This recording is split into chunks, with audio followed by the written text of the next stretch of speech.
Haunted hospital JNIMS Jawaharlal Nehru institute of medical science hospital Manipur में situated है। बहुत सालों से यह hospital essential medical services public को प्रोवाइड करता आया है, पर इस हॉस्पिटल के बारे में बहुत सी अफवाहें हैं जो अब धीरे धीरे बढ़ती ही जा रही हैं, और इन अफवाहों की माने तो ये जगह हॉन्टेड है।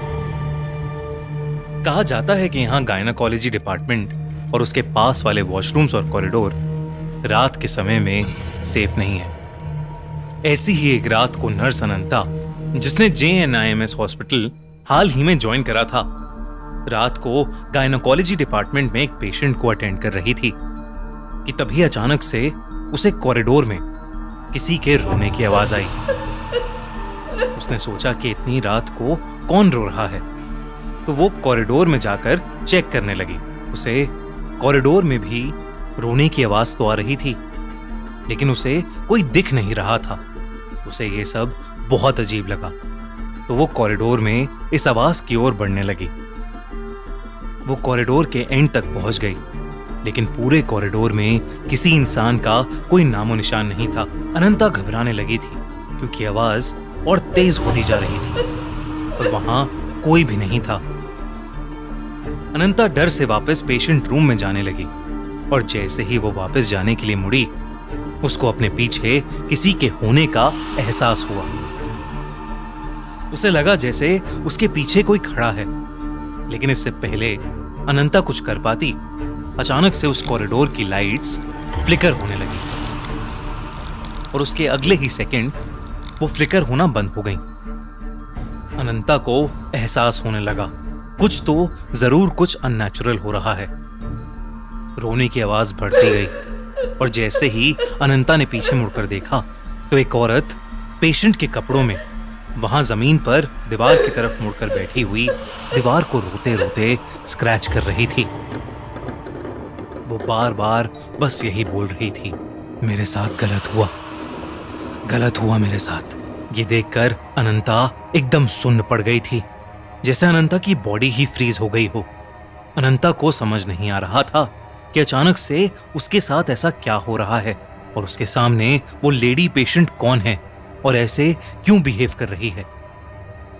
अनंता ने उस पेशेंट के करीब जाने का सोचा, और तब अनंता ने देखा कि उस औरत के शरीर के नीचे का हिस्सा खून से लथपथ था।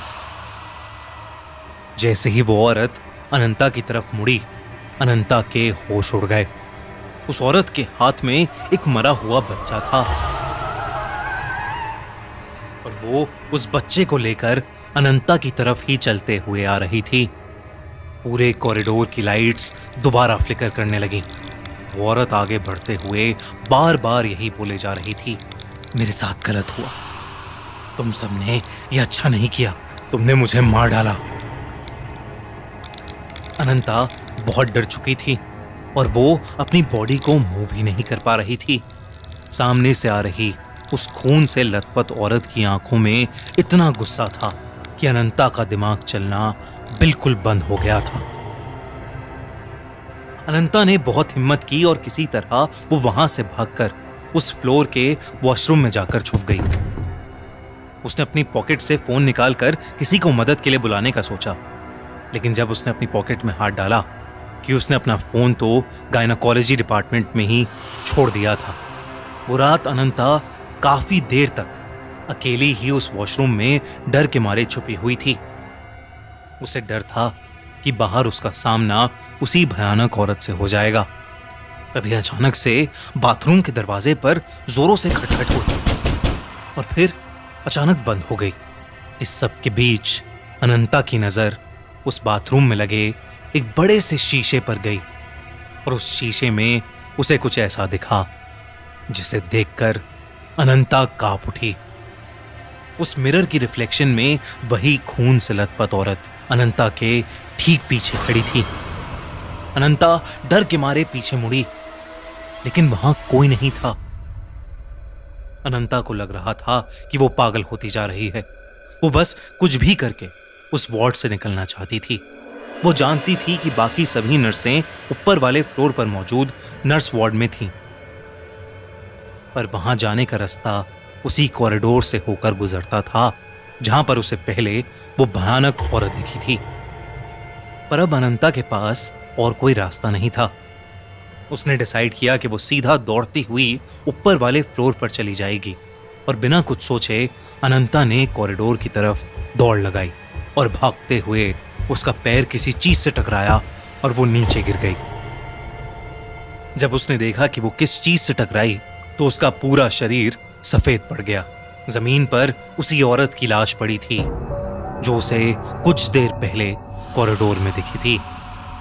उस औरत की बॉडी को देखते ही अनंता को दौरे पड़ने लगे और वो बेहोश हो गई। अगले दिन उसकी आंख खुली तो वो खुद उस हॉस्पिटल में एक पेशेंट थी। उसे ड्रिप लगी थी और कई नर्सेज उसके आसपास बैठी थीं। अनंता ने सभी को अपने साथ हुआ हादसा बताया, पर किसी को उसके ऊपर विश्वास नहीं हुआ। सबने उसे कहा कि वो अपनी जॉब के चलते अपनी सेहत का ख्याल नहीं रखती और उसे कुछ दिनों की छुट्टी लेनी चाहिए। उसी दिन की शाम को जब अनंता के रूम में कोई नहीं था, एक बूढ़ी नर्स वहां आई और उसने अनंता को बताया कि वो उस पर विश्वास करती है और जो औरत उसे कल रात को दिखी उसका नाम शयाना था। करीबन 20 साल पहले शयाना को अपनी प्रेगनेंसी की लास्ट वीक में एक एबनॉर्मल पेन हुआ था और उसके चलते उसे हॉस्पिटल में एडमिट किया गया था। प्रेगनेंसी में कॉम्प्लिकेशंस के चलते डॉक्टर्स ने शयाना की फैमिली को बताया कि उनके बच्चे या शयाना में वो किसी एक को ही बचा सकते हैं। फैमिली ने बच्चे को बचाने का डिसाइड किया, पर इस कॉम्प्लिकेटेड ऑपरेशन में शनाया और उसके बच्चे दोनों की ही मौत हो गई। पर कुछ समय बाद ही शयाना के हस्बैंड के घर में एक बहुत भयानक आग लग गई और उसका पूरा परिवार जलकर मर गया। उस दिन के बाद कई लोगों ने शयाना की आत्मा को देखा है। उसकी आत्मा इसी हॉस्पिटल के गायनेकोलॉजी डिपार्टमेंट में भटकती रहती है। ये सब सुनते ही अनंता के होश उड़ गए। उसने तुरंत अपनी नौकरी छोड़ दी, यहां तक कि उसने दूसरे हॉस्पिटल्स में नाइट शिफ्ट्स लेना भी बंद कर दिया। आपको क्या लगता है, क्या JNIMS सच में हॉन्टेड है? कैसी लगी आपको ये कहानी? हमें जरूर बताइए।